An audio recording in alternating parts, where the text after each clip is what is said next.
Hello and welcome to our podcast, tentatively titled How Are Your Pigeons?, which takes a look at life in the northeast of Scotland through the perspective of myself, Joanna Fraser. And me, Clare Scott. We take a look at what's going on in the region with suggestions of things to do, places to try, all with a liberal sprinkling of our opinions, thoughts and views. So, Joanna, how are your pigeons? My pigeons are absolutely fine, thank you. I think it's Chapanawa. I can't remember the actual reply. But yourself, how are yours? How are your pigeons? I'm pretty good. My pigeons are, yes, fair chavin also. Well, we've got a wee heat wave in the northeast at the moment, so we are definitely enjoying a bit of sunshine. I obviously had to have a wee lie down this afternoon, so I appear to have become all Mediterranean, having small siestas. But yes, I have no doubt it will be raining again and 12 degrees by tomorrow. So there's a bit of northeast optimism for you. I have to say, I have been really enjoying the sunshine. I am one of those people who loves it, but I understand the northeast optimism. Most people I have met are now complaining that it's too hot, having complained for 99% of the year that it's too cold. Exactly. What have you been up to round and about? I am quite excited to tell you about something I've been doing recently, or something I did recently, and it was an event that I attended. It was organised by the University of Aberdeen and Aberdeen Magical Society, and it was intriguingly titled The Magic of the Mind. A completely free event, and it was held at the Art Gallery, a really beautiful venue, of an evening, a Thursday evening, fairly recently, and it was to celebrate 130 years of the University of Aberdeen's psychology department. And was it an exhibition or a show or a...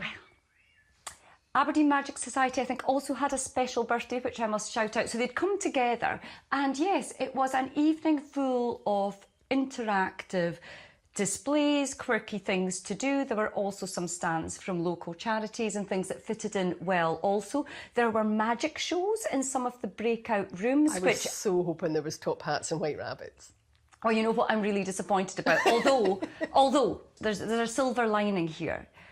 We parked at the Denburn car park, went to walk along to the art gallery, and can you believe that the queue of people to get into the event was snaking all the way around the street as far as you could see. So we spoke to one of the volunteers on the door, and she said I would give it at least an hour or so. So we went. It was a beautiful night in Aberdeen. So we actually went, had a lovely walk, had a lovely drink in a local bar, and went back and joined near the end of the event. But what I thought was wonderful about that is it just shows the enthusiasm in Aberdeen for these kind of events, and also how much people enjoyed it. So one of the things that I did that was a real standout was I was there with my sister, bit of an optical illusion type thing. There were a lot of stands like that, but penny farthing bike, she had to get on it. Well, she didn't actually have to get on it. She had to get on a seat that was placed behind it. Okay. I had a magic wand that I tapped for a photo call, and it looked, the way the photo was taken and the way the seat was positioned, as if I'd shrunk her down to a tiny person on this bike, which was just great. So there were lots of really fun things like that, lots of really thought-provoking things, and it was just really lovely to do something different. Several people who I have spoken to about this have said to me, how on earth did you find out about it? And I can take no credit. It was my sister who spotted it on good old social media. But I have spoken to other people since. Apparently the University of Aberdeen does quite a lot of great free events, different departments at different types. So Eventbrite, local app, is worth keeping an eye on for future things like this. They're often free. I'm also intrigued by the psychology and magic. It's not a natural combination, but it kind of makes sense. Yeah, it did. And like I say, I was just thoroughly heartened to see so many people coming out. And just to finish off, the other sort of pièce de résistance was, the event was in the art gallery. I've already said it was a beautiful night. It was taking up all the floors. That's how busy it was, and that's how many sort of different interactive stalls and things that there were. But you were also allowed to go out. There's a cafe right on the top floor as well as the bigger one on the ground floor of the art gallery. Don't know if anybody's been, and we were allowed onto it. So there was a carnival atmosphere outside. I just say, I think you're allowed onto it all the time. Yeah. Okay. Yeah. Oh, you probably are, but we felt particularly special because it was 10 o'clock at night and we were still out there. The sun set. It was gorgeous. Everyone was taking photos. The poor woman who was clearly responsible for trying to get us all out of the place was having to politely go around and go, thank you, thank you. A pina colada as the sunset over the Aberdeen skyline. It was beautiful, so it was. So yes, I would say to anybody, go to one of these free events, but also go to the art gallery, have a coffee on the top floor, and as Joanna, you rightly say, you'll probably be allowed out onto the outside gallery as well. I'm just tramping on all your beautiful memories. I felt really special up until then. Well, I have to say, I very recently have been in the same patch. We should really have talked about this beforehand, shouldn't we? Because I was out and about on the Aberdeen restaurant tour, which was very much hiking about around Union Terrace Gardens. So you do events that expand the mind, make you think, gorgeous views and whatnot. All mine are just expanding my waistline, really. But it was a very enjoyable Sunday afternoon. The restaurant tours, I think, are all around the UK, cities around the UK, but the Aberdeen one, and I was on it last year, this is a different set of restaurants we did, and there's 6 restaurants. You start at, I think it's midday or something, 12:30, and you go around each of them in a set pattern, and you have whatever they serve you at the time. I think it's about 5:30 or 6 o'clock-ish it finishes. It's a very pleasant Sunday afternoon out, that's all I can say. I know there is one, I think there's one in August, there's certainly one in November, so yes, I can recommend. So eat your way round the Granite City, or at least Union Terrace Gardens. Now, I'm back to the sort of greater good here. If people are interested in that, how did you find out about it? Well, yes, the good old social media, as you said. I think it was a sponsored ad. It's still on, mind you, I must have looked at it, it's still on my feed. It comes up quite regularly. But also I think the restaurants themselves may well do a bit of promo, because it was different restaurants this time. Who did we have? We had Tarragon on the Terrace, we had Wild Goose, beautiful corn tostadas, lovely orange wine. Tarragon on the Terrace was also lovely, Italian type white. You notice I'm lingering on all the alcoholic tendencies. We started in the Glen House, which I'd never been in. I have not been in there either, but many people have sort of said they did a really good job of selling their offering. I have to say they were very organised, and you know, you and I are often we like organisation, but they knew to give you tell you a bit more about the place. And it's the old bank, it's got a vault and private dining downstairs. They were very organised. There was Chow Praia was one of them as well, 6 by Nico, and I think the Spiritualists. That's quite an eclectic mix of places. Now, rookie question here. When you go, is everybody doing the Aberdeen Restaurant Week thing, or do you have normal people dining beside you, or how does that work? That is a very good question, because I don't think many of the restaurants may have entirely considered that. Yes, there's diners alongside you. And you, of course, it's a different type of diner. They are choosing off a menu or whatnot. And the restaurant tourists, I think we should probably call them. The restaurant tourists are coming in for one thing, and that's what you're getting. So there was sometimes a little bit of a feeling of you're over there. Some of the restaurants were brilliant. They were really, really good. And now you see, again, rookie question, because I've kind of got this image now of the Aberdeen restaurant tourists marching around the city, going like a wee gang, feed me now. So what Somebody happens? with an umbrella up going, this way, this way. Do you all have to go as a group, or do you just go at your own pace, or how does that work? Like a crocodile of Aberdeen restaurant tourists. I love that. No, you go at your own pace. You do go at your own pace. But the lovely thing is you always bump into because you're kind of assigned a route, but there's different routes, but you're assigned a route. So you keep bumping into the same people. So it's quite sociable. It's kind of like Muggles and Wizards. It's like we're the elite on the tour. Look at those normal people eating off a set menu. Okay, yeah. I'm not entirely sure that. But it's definitely worth trying. And the thing I like about it is, so I've been to a couple of them before, but the last year's restaurant tour, I don't think I'd been to any of them, and it was a lovely way to discover little places that are round about that maybe didn't know about. So yes, again, the support, it was sold out, about 180 people. Wow. Well, okay, Another diner told me there's 180 people. There's no official basis for that stat, but it was really, really busy. So yeah, again, we are all for local people, local events. There's an army of you supporting our local eateries, which I'm really, really pleased about. That's really good. I love the yin and yang of you. I am always consuming calories first. You're always the fit person running about and, yes, doing half marathons. I don't really know how you answer this, but I'm going to ask it anyway. How full were you at the end? Oh, well, last time, not so much. I would say I was a little bit boozy last time. This time, I genuinely couldn't finish the 6 by Nico, which was a little bit of a blow. I was absolutely stuffed. It sounds fine. So save your appetite if you're signing up for that, folks. Yes. So what are our top tips from that? There must be takeaways. Again, we're very organised. Takeaways, my restaurant too. No, keep an eye on the good old social media, and also, you said, sign up to Eventbrite. And yeah, just Google Aberdeen Restaurant Tour. Yeah. Or listen to us. Jesus. I'll be over here rubbing my tummy. Time to move on. So we were going to do our top tips, indoors and outdoors. Now, this is very much weighed up by the fact that you can plan lots of things that are beautiful outdoor occupations, but it's always good to have a backup plan. So we were kind of thinking indoors, outdoors, weren't we, Claire? We were indeed, and I think any sensible Scot, let alone any sensible Scot who lives in the northeast, if they're going to do something outdoors, they tend to always look around to make sure there is a nearby place where one can seek refuge if the heavens open. Indeed. So, and I guess the most traditional way to do that is the sort of walk cafe type combo. So have you got a particular one that you I'm going to stay local for the time being to me, maybe not local to everybody. I cannot see past a nice wee trip to Inverbervie. So I don't know what idea everyone's getting of me here.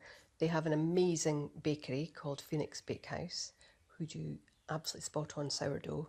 And on Saturdays, they do a whole array of cakes, of loaves and beautiful laminated pastries. So they'll do danishes, they do donuts.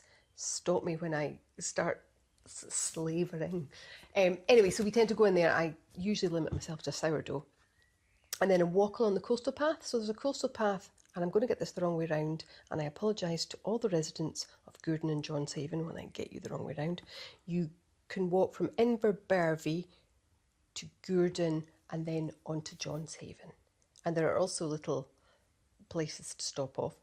The minute I was mentioning Inverbervie because also there is a wee cafe that I think is just opened, I think last year, called Silly Flat. Great farm shop.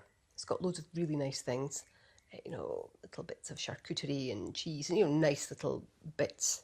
And it's also got an outside, it's undercover, talking of indoors, but beautiful coffee and a little, do they call them fast stream? What do you call the silver cabiny things? Airstream. Oh God, everybody's shouting at me now. Everybody's shouting the right word at me. It'll come back to me, or I'll Google it by the end of this podcast. And then you sit undercover. It's dog friendly. It's very nice. With signs of compostable toilet this way. It's all sustainable, I believe. I think that, speaking of social media, I think I am following or have followed at some point or seen Silly Flats enticing looking offering on social media, but I've never quite made it there, so maybe I'll have to. So when you're walking, because I note with interest that we've focused quite a lot on the food side of things, and I want to know a little bit more now about the walk. How far is it that you walk then? The route that you're telling me, because I'm not local, so I'm not sure I about think distances. it's only you see again the power of research. Before you start speaking, Joanna, research it. I think it's a couple of miles between Inverbervie and what I'm putatively calling Gourdon, and then it's longer, maybe 4 or 5 miles to Johnshaven. I've often thought of some sort of convoluted leaving the car somewhere so you could do it. There's also a very nice pub. So you could get that in there somewhere in Gourdon, which is very community hubby. It's got a post office in it. It's dog friendly. They do lots of really nice food and things like that. I like this kind of small village community hub type of affair. I'm back on food again. So yeah, so you can stop off for a coffee or something. Is what I mean. Yeah. If you don't want to do the whole sort of 6 miles there, 6 miles back, or 7 miles there, 7 miles back, because 14 miles I know is nothing for your good self. You would run it in a second. Some people might be a little, but you could, the good thing is you can do it in sections. In sections, with refreshments. With at refreshments. every point. And also, I should say, you get a glorious view along the sea. You're right on the, I mean, it's a proper path, but you're right by the sea. You get to walk through all the little fishing villages and whatnot. I tell you what else you walk past. You walk past Lathallen. So, and it sort of peeps out like I'm on Hogwarts again. Yeah, it's very much comes out there in this grand school. I should maybe explain. I know you know this, but it's a private school just down the Aberdeenshire coast. And yeah, it's quite a thing when you see it. Right, so we are from different parts of the region, so I have a feeling that whatever you're going to come up with, I'm not going to have heard of either. So I'm listening with interest. Yeah, well, I'm ashamed to say I've never done that walk. I've probably driven through some of it, etc. And now I must add it to my list. So for me, I thought it would be easiest this time to stick to close to home also. So home for me at the moment is Kingswells and has been for almost 6 years now. And we moved to Kingswells from Inverurie. And when we moved to Kingswells, one of my slight concerns was that we'd really always enjoyed Benihee when we stayed in Inverurie. So many different walks up there. Some madder members of the family run up there. And it was just so lovely having it on our doorsteps. We still go there. And I was a little bit worried that we'd miss Benihee. But there is a smaller hill right beside us on Kingswells, which in fairness we had climbed prior to moving there anyway, just as one to do with other people and so forth. So I am in the very fortunate position that I have Brimmond Hill right on my doorstep. I've heard of Brimmond Hill, but I've never ever visited. And now you're going to do to me what I did to you. You're going to say, how long does it take? And how high is it? And I've done zero research either, so I'm going to say obliquely, it depends how fast you're walking. But in fairness, you know, obviously, and also which path you're taking. So I'm really lucky. Although we're in the village of Kingswells, I can access Brimmond Hill really easily from the house. So that's actually a plus. When we stayed in Inverurie, we would have to take the car to one of the Benihee car parks, you know, and if you're a dog owner, as we are, so you're bundling up the dog to do that. With Brimmond, we can walk out the door and be on the path up the hill in no time. So it is one of my favourites. It has main paths, which are quite well signposted, but there are also lots of little paths. I am still extremely capable of getting lost up there. There is a tiny little Brimmond Loch that you can find if you are that way inclined or look for. And there are car parks. If you don't want to go from Kingswells, you can go from from other sides and angles, and you can park to your in house a and car start park. from there. Yes, you can just come to my house and start from there. But I did promise with this indoors outdoors gig that while I would love to invite everyone for coffee at mine if it rained, I feel I should give you some more publicly accessible options. So if you come to the dear place of Kingswells, you do have options there for a coffee. We have the 4 Mile, has a really lovely area where you can sit and have coffee and cake, although a lot of people might think of it as somewhere you go for a pub grab or nice meals, and they do all of that, and pub quizzes. They are they're very friendly as well, yeah. Have a lovely area where you can sit and have coffee and cake. So I would recommend there. But also, and I have not been there yet, although I've been to its big brother, we now have a new Common Sense outlet. Oh, really? This I did not know. I did not know. Yes. So if you know of the Prime 4 development, there's, you know, lots of offices, etc., but there's also outlets. And one of them now is Common Sense, that you can go, anyone can go. You don't have to be working on the industrial estate. You can go and grab yourself a coffee and whatever they provide, which can be anything from bakes, I think, to light snacks. Many people will probably know who listen that they already have one of the pods in Union Terrace Gardens, which is spoken to. So they've only recently opened in Kingswells. I haven't got there yet, but I intend to. There's a date. But now we have ourselves met for coffee before. Is it at Prime 4? I should finish the sentence. At Prime 4. So guide me. Whereabout is it? Is it up by the village hotel or? So where we've met, I think, is within the Starbucks sort of facility within the hotel itself.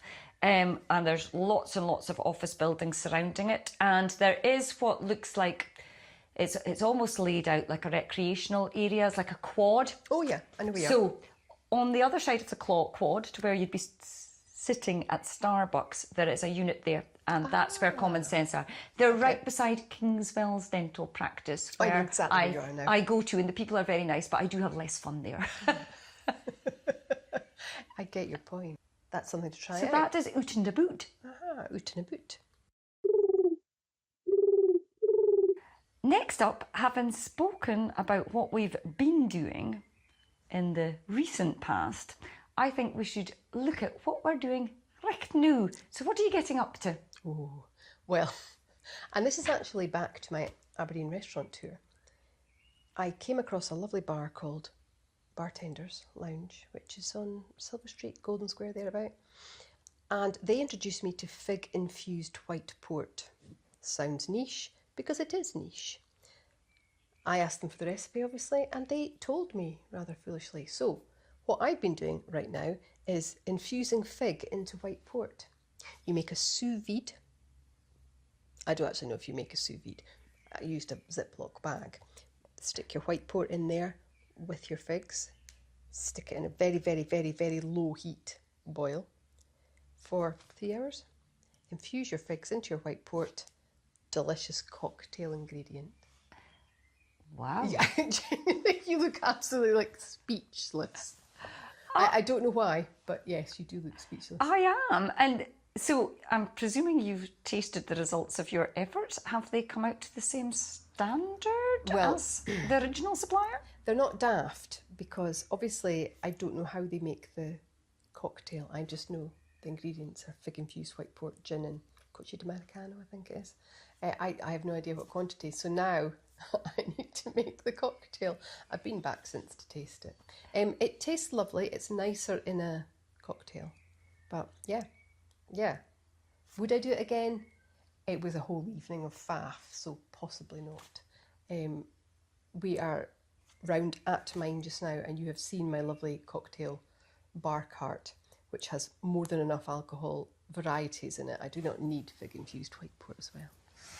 But what you need and what you want and what you enjoy Exactly. are three separate things. I think that's pretty cool. And it's also pretty cool to just try doing something different. I was curious, I will say I was curious. What about yourself, Claire? I have a feeling it's going to be, this had better not be a running theme of this podcast of Joanna's unhealthy option today is, whilst over to the, go on Claire, what are you up to right now? Oh gosh, well, you see, I was going to speak, and it's my fledgling efforts to grow lettuce, but that's now going to seem disgustingly pure and healthy. Oh no, I would love to grow lettuce. But it's not doing very well, really, because I'm going to confess something here, and I'm hoping that someone will identify with this, but I tend to get quite carried away with ideas and think I like the idea of being good at gardening and growing my own produce and things, and I really like going to garden centres and spending money on things, and the enthusiasm stays to the point where I maybe sort of open the little seed packet and put the things in, and then something happens. I sort of forget, and I maybe move on to the next project. So we do have lettuce, and we have had small leaves in salads, well, maybe salad, singular. Okay. And I will keep, because I believe, you see, this is the thing, you need to succession plant with lettuce. Okay. You see, organisation. Yes. Yeah, organisation. Not my forte. It is but yes, so I've been doing that, and I do have another little side thing, which is less healthy, which I do feel I should share, just in the interests of balance, is that I think we're probably the last household in the world to get an air fryer. Because no, I have not yet invested in an air fryer, so I know I'm so behind the times. I'll try not to go into detail. I resisted the air fryer. I do not like lots of things on kitchen counters. I don't even use my oven to its full potential, to be quite frank. So there seemed little point in me getting an air fryer. But then my sister phoned me to say that she'd seen them knocked down to this amazing price somewhere, and really it would have been rude not to have one. And can I also say, people who have air fryers are evangelical about them. They love their air fryers. Well, yes, former colleagues, friends have been absolutely appalled that I have not jumped on the air fryer ship. So I'm now well and truly on it. I managed to get a book out of the library rather fortuitously, air fryer recipes. And so I went nuts trying things. My family were in shock.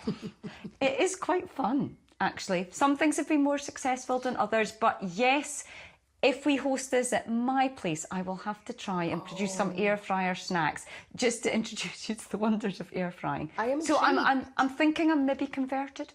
So what has been your biggest success so far then? What has been, well, I've done little crustless quiches. Oh, I'm in. Yes, I know. And sticking with the egg-related theme, some very, very nice cinnamon French toast came out beautifully in it. We should be sponsored by some form of air fryer manufacturer now, because I want one. Yeah. Yes, or just send us the fresh eggs and we'll get, that would be great. One of the farm shops, come in there. Yeah. There have been other things as well. I'm trying to think. I have to confess to often having frozen croissants tucked away in the freezer. They are so quick, much quicker than in the oven to do in your air fryer. So what I'm trying to do is, although I experimented with the recipes, I'm now trying to think just with my normal, quote unquote, food that I've got in the freezer. Will this be quicker? Will this work in the air fryer? The other thing that if you like, speaking about fine Scottish produce, if you do like a salmon fillet, it's beautiful in the air fryer and so quick. So quick. And this is where social media is my friend, because I keep seeing lots of lovely recipes on Instagram. So the library book has had to be returned, but my quest for new recipes continues via Instagram. Well, that was us discussing how our pigeons are. If you enjoyed it, please do listen to other episodes. In the meantime, we will leave you with the thought of Aberdeen restaurant tourists, magic and psychology, frozen croissants in an air fryer. I can't think of anything else. If you want to get in touch, you can get in touch with us through our email account. You will find the details in the bio.